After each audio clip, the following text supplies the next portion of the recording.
Graça e paz, mulheres edificadoras.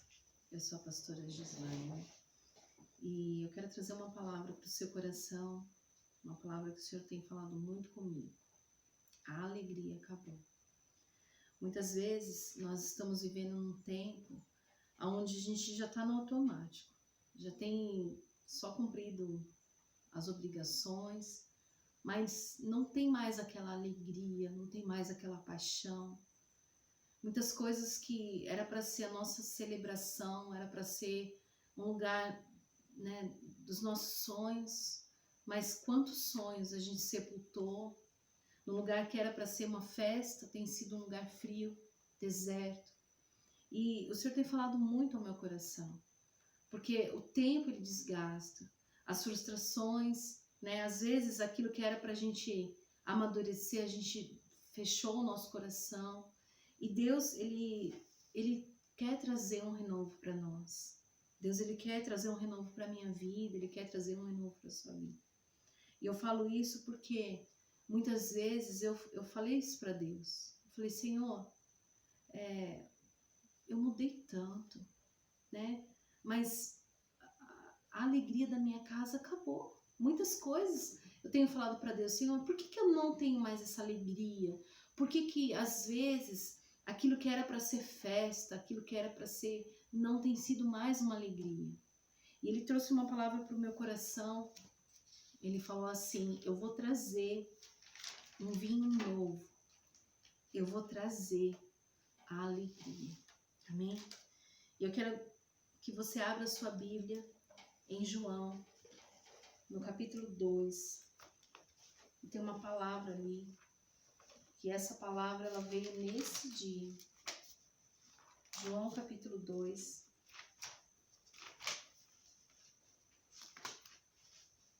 Quem achou? Amém. João capítulo 2, a partir do versículo 1, diz assim, ó. No terceiro dia, houve um casamento em Caná da Galileia. Maria, mãe de Jesus, estava ali. Jesus e seus discípulos também haviam sido convidados. E tendo acabado o vinho, a mãe de Jesus disse, não tem mais vinho. E respondeu Jesus, mulher, o que eu tenho contigo ainda não chegou minha hora. E a mãe disse aos serventes, faça tudo o que ele disser. E estavam ali 6 talhas de pedra que os judeus usavam para as purificações. E cada uma havia 2 ou 3 metretas. E disse-lhe Jesus, enchei de água essas talhas. E encheram-se até a borda. Então disse-lhes, tirai agora e leve ao mestre de sala uma prova. E assim eles fizeram. Logo que o mestre sala provou a água que foi transformada em vinho, não sabendo de onde veio, ainda que os serventes sabiam que tinham tirado água, chamou o noivo e disse, todos ponham primeiro vinho, o bom, e primeiro o vinho bom, e quando já beberam fartos, então enviem o inferior, mas você guardou até agora o vinho bom. Amém? O Senhor falou algo tão forte no meu coração, que Ele vai fazer algo tão maravilhoso nas nossas vidas, que vai ser melhor do que era antes. Amém? O vinho, ele representa a alegria, ele simboliza a alegria. Por quê? Quando eles iam na época que eles iam preparar o vinho, eles faziam de uma forma manual. Eles pegavam as uvas, colhiam as uvas, colocavam nos tanques e eles eram pisados. Então eles aproveitavam a época, a ocasião e faziam uma festa da colheita. E era um tempo de muita alegria, um tempo de muita celebração. Se você notar, a Bíblia ela tem diversos textos que falam sobre isso, que simboliza o vinho, coloca ele como uma representativa de alegria. E eu quero trazer isso para o seu coração, porque esse milagre aqui, ele foi o primeiro milagre público que Jesus realizou. E não foi à toa, porque eu acredito que tudo que Deus faz, ele tem um propósito. Foi exatamente num casamento. Quando a gente fala em casamento, né, quando a gente fala de uma união, uma união de sonhos. Porque quando a gente casa, quando uma família nasce nesse lugar, nasce cheio de sonhos, cheio de planos, cheio de expectativas. Mas muitas vezes, tantas coisas acontecem no meio do caminho, que vai tirando a alegria, que vai tirando a celebração. E quando eu penso nisso, eu lembro de um texto que está lá em Juízes capítulo 6, se você quiser abrir também, lá no livro de Juízes capítulo 6, tem uma ocasião que fala sobre Gideão. Diz aqui, ó, a partir do versículo 11. E o anjo do Senhor veio e assentou-se debaixo de um carvalho, que está em Ofra, que pertencia a Joás, o abiesrita, e que era onde Gideão, seu filho, estava malhando trigo no tanque de prensar uvas, para se esconder dos medianitas. Gideão aqui, ele estava malhando trigo, tratando um trigo no tanque de prensar uvas. Porque os medianitas, eles vinham na época da colheita. Os medianitas eram os povos que estavam oprimindo a nação. E eles vinham na época da colheita, eles saqueavam tudo. E o que eles não conseguiam saquear, eles destruíam. Então era um tempo muito difícil, um tempo muito desgastante, um tempo muito frustrante, porque na época da colheita eles tinham todo o trabalho. Você sabe como é difícil. Eles tinham todo o trabalho de cultivo, de cuidado, mas na época da colheita eles eram roubados. Quantas vezes isso tem acontecido? Por quê? Porque ele estava lá no lugar de prensar uvas, trabalhando. No lugar onde era para ser uma festa de celebração, ele estava trabalhando. Quantas vezes nós, na nossa casa, na nossa vida, nos nossos sonhos, a gente, no lugar que era para a gente estar celebrando, nós estamos trabalhando, nós estamos tendo frustrações porque somos saqueados da nossa celebração, da nossa alegria. E Deus, ele está trazendo isso natural para mostrar o que está acontecendo no nosso espiritual, no nosso emocional. Por quê? Se no lugar da sua celebração você tem o trabalho, você se cansa, você cansada. Nós, quando estamos cansados, nós negociamos os valores. Nós deixamos de dar prioridade para aquilo que é importante, porque cansado, tanto faz. Quantas vezes cansada a gente deixa de dar o melhor para os nossos filhos? Quantas vezes cansado a gente deixa de desfrutar de coisas tão preciosas porque nós estamos cansadas? Deus, ele tem falado isso. Quando você está cansada, quem nunca falou assim, eu tô cansada. Tô cansada de lutar, tô cansada. E a nossa vontade é chutar o balde. A nossa vontade é desistir. Por quê? Porque o cansaço, ele traz o desânimo. E o desânimo nos faz desistir. Mas não é para desistir. Deus não quer que você desista. Deus não quer que você desista da sua casa. Deus não quer que você desista dos seus filhos. Deus não quer que você desista do seu casamento. Deus não quer que você desista dos sonhos que Ele plantou no seu coração. Porque às vezes nós desistimos de nós mesmos. Mas hoje Deus, ele quer trazer de volta a celebração. Deus, ele quer trazer de volta. E sabe, ele sabe como fazer isso. Quando Jesus olha para a mãe dele, ele fala assim, não é a minha hora, porque ele tem um tempo para tudo. E eu creio que o tempo é agora, na minha e na sua vida. Amém? Se você ler ali em Joel, capítulo 1, Joel, capítulo 1, ela narra uma história de que a nação estava vivendo um tempo muito destruído na vida deles. Eles haviam se afastado do Senhor. Eles estavam tão longe de Deus. Eles estavam vivendo tanto a vida deles que houve uma maldição que se instalou naquela terra. Joel relata um tempo muito triste, Joel capítulo 1. Vou ler uns versículos. No versículo 10 fala assim, ó, o campo está assolado, a terra está triste, o trigo está destruído, o vinho novo se secou, o azeite falta. Então, às vezes, você está olhando, coloca isso para a nossa vida.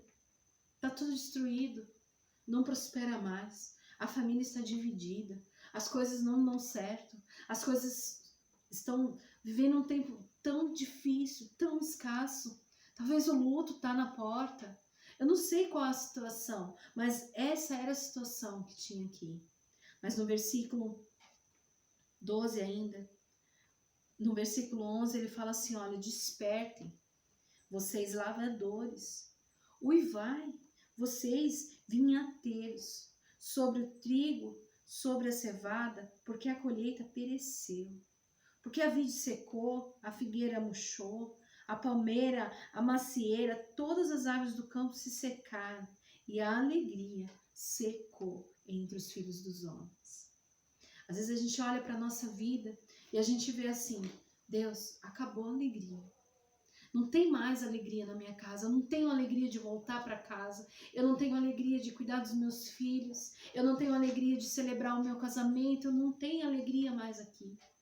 E nesse mesmo livro de Joel, no capítulo 2, Deus, ele traz algo tão extraordinário. Por quê?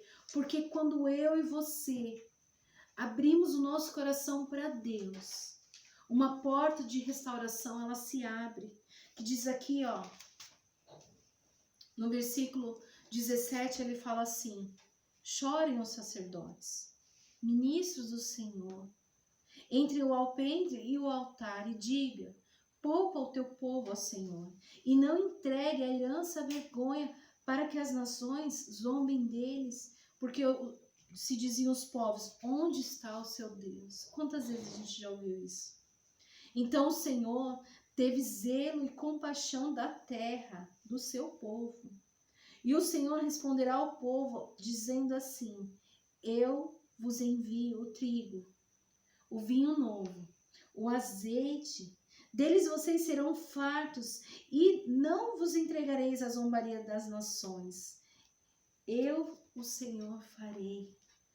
Esse capítulo 2 de Joel, ele está falando assim, ó, quando eu e você abrimos o nosso coração para buscar o Senhor, nós abrimos a nossa porta para que haja uma restauração. Porque quando eu me rendo ao Senhor, Ele se volta para mim. E quando Ele se volta para mim, Ele faz tudo novo. É aqui que o Senhor está falando. E aqui no livro de João, quando Jesus ele olha para aquelas talhas e fala assim, vês aquelas talhas?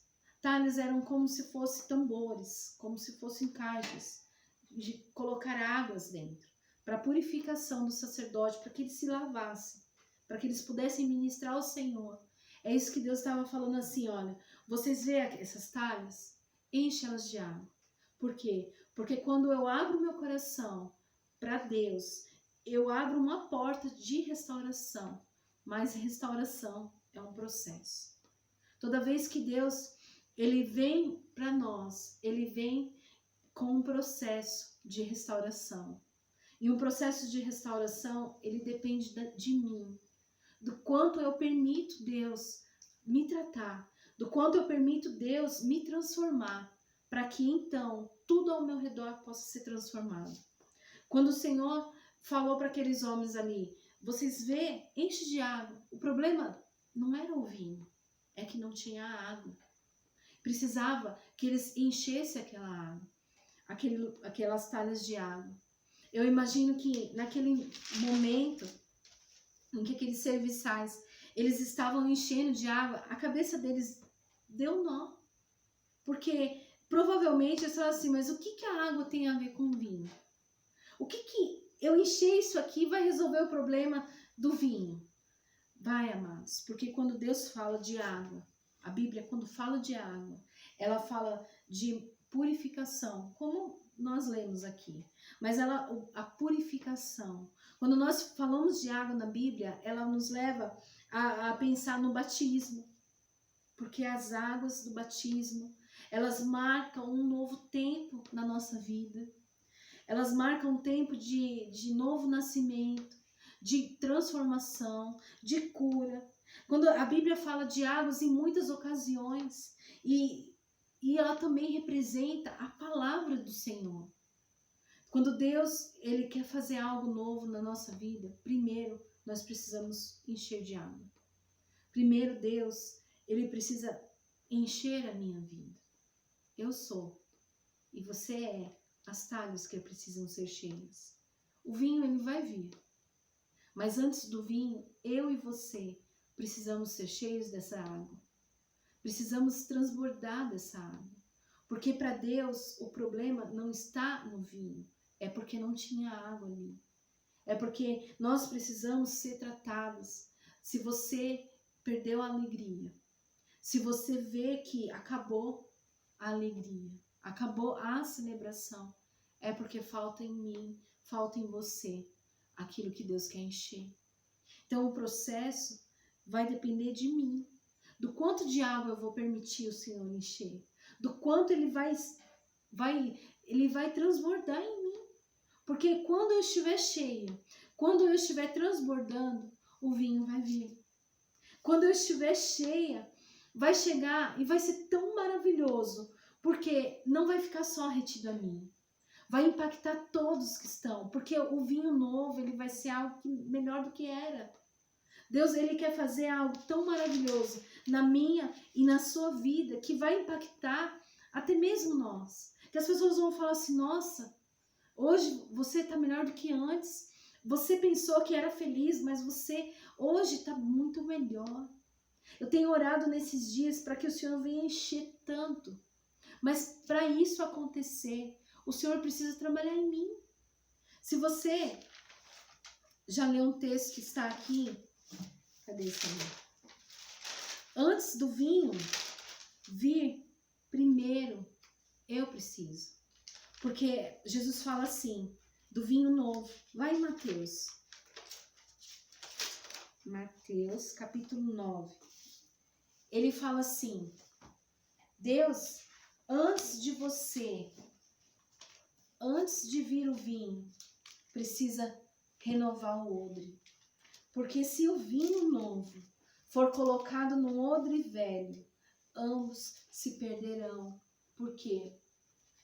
O odre não vai aguentar. Deus, antes de trazer o vinho novo, primeiro, ele precisa trabalhar em mim e em você. Primeiro, ele precisa trabalhar nas nossas vidas. Olha aqui, ó. Então vieram os discípulos e disseram assim, Senhor, nós jejuamos. Cadê aqui? Olha só, no versículo 17. Não se põe vinho novo em odre velho, porque do contrário, eles se romperiam o odre, então se derramaria o vinho, perdendo os dois. Mas se coloca vinho novo em odre novo, porque ambos se conservam. Deus, antes dele derramar na nossa vida o vinho novo, ele precisa restaurar o odre. Ele precisa nos restaurar. Deus não joga o odre fora. Ele restaura. Talvez você já desistiu de você. Talvez você já desistiu de muitas coisas. No lugar dos teus sonhos, no lugar que era a sua celebração, você, já não tem mais jeito. Não vai mais acontecer. Talvez isso já passou pela sua cabeça, não tem mais conserto. Deus, ele não desiste. Ele sabe trabalhar no odre. Ele sabe do que o odre precisa. Ele precisa só de um processo de restauração. Porque quando o odre estiver pronto, quando as talhas estiverem cheias, o vinho vai vir.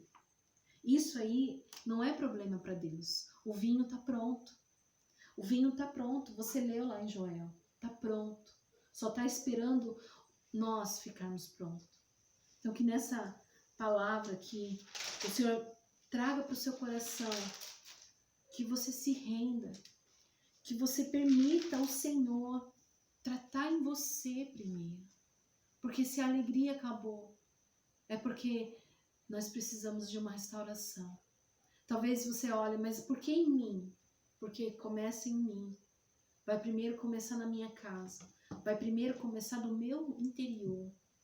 A restauração do Senhor para todos. Talvez você ache que o seu marido precisa mudar, que os seus filhos precisam mudar. Eles precisam. Mas eles vão mudar a partir de você. A partir daquilo que Deus vai fazer em você. Vai ser tão maravilhoso. Porque quando você estiver transbordando, não vai ficar retido. Deus, Ele quer que do nosso interior flua. E essa transformação, ela vai fluir. Amém? O vinho novo, ele vai ser melhor do que o antes. Vai ser melhor do que antes. A alegria vai voltar. Eu creio nisso. Vamos orar? Amém? Pai, em nome do Senhor Jesus, eu te louvo por esta palavra. Eu te agradeço por isso que o Senhor tem nos dado. Eu sei que algo novo já está surgindo. Já está nascendo, Pai. E a partir de nós, que essa palavra ela venha trazer tanta restauração para a minha vida, quanto vai trazer para a vida dessa querida que está aí, Pai. A alegria, ela não acabou. Ela só precisa ser liberada. Só precisa um vinho novo chegar. Mas que antes do vinho, precisamos ser restaurados, Pai. Então nós abrimos o nosso coração para essa restauração. Nós abrimos o nosso coração para ser curada. Nós abrimos o nosso coração para ser liberta. Que assim como o Senhor vem com as tuas águas, que nos purifica, Pai. Faz isso vir no nosso coração. Limpa o nosso coração. Nos dê acesso de perdão. Nos dê condições de perdoar. Que tudo aquilo que tem atrapalhado, tudo aquilo que tem impedido o teu agir, Senhor, que estas águas, elas venham nos lavar, Pai. E à medida que essas águas, elas vão transbordando, Pai, que venha atingir todos ao nosso redor. É o que eu te peço. Que essa palavra, ela entre ao nosso coração e vire uma chave, em nome do Senhor Jesus. Amém, queridas? Deus te abençoe, em nome de Jesus.